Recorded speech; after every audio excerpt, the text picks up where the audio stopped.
अहिल्यानगर जिल्ह्यातील कोपरगाव शहरातील कृषी उत्पन्न बाजार समिती नजीक असलेल्या रेव्हेन्यू कॉलनी येथे डॉक्टर विवेकानंद वामनराव सूर्यवंशी यांची घरफोडी होऊन मोठी चोरी झाली आहे। अज्ञात चोरट्यांनी डॉक्टर सूर्यवंशी यांच्या घराचा लॉक तोडून रोख रकमेसह सोन्याचे दागिने असा जवळपास 3,60,000 रुपयांचा मुद्देमाल चोरून नेल्याने कोपरगाव शहरात एकच खळबळ उडाली आहे।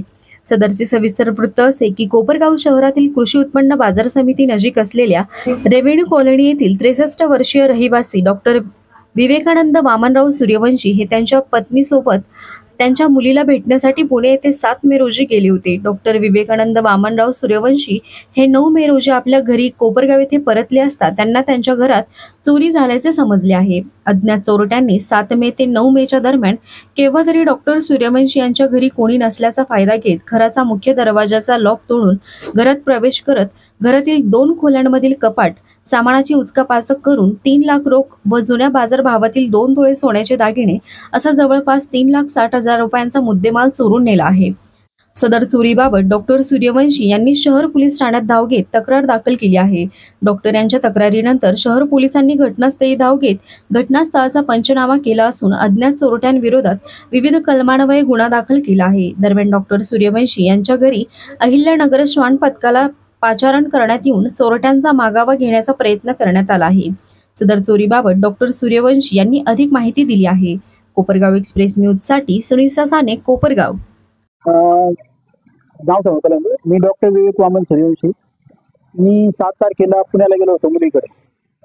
7-8 पुण्यात राहिलो मी। 7-8 पुण्यात राहिलो। 9ला सकाळी मी 10:15 कोपरगाव इथं पोहोचलो।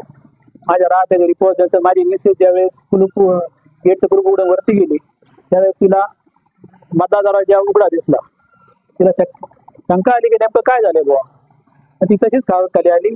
मला म्हणे काहीतरी झालेलं दिसते आपल्या इथं। मग आम्ही दोघं वरती आलो।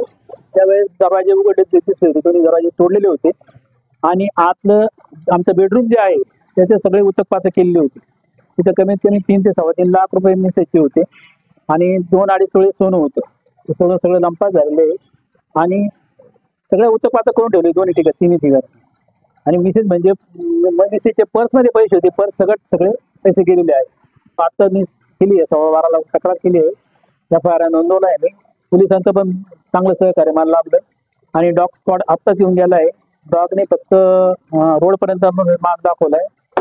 पोलिसांचं म्हणणं असं की बहुतेक ते मोटरसायकलवर निघून गेलेले आहेत। म्हणजे इथून पुढे कोणा चोऱ्या होऊ नये बाबा, पोलीस सिक्युरिटी वाढवावी।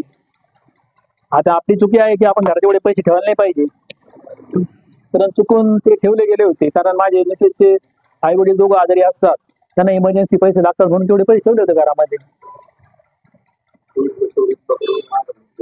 हा, ते पोलिसांनी त्वरित याचा छडा लावून कमीत कमी माझा मुद्दामाल मिळावा आणि त्यांना शिक्षा योग्य ती तिथं कोणाचं नुकसान होऊ नये यासाठी माझे प्रयत्न आहे। आणि ज्येष्ठ नागरिक म्हणून मी हे सगळं कंप्लेंट करायला गेलो खरं म्हणजे।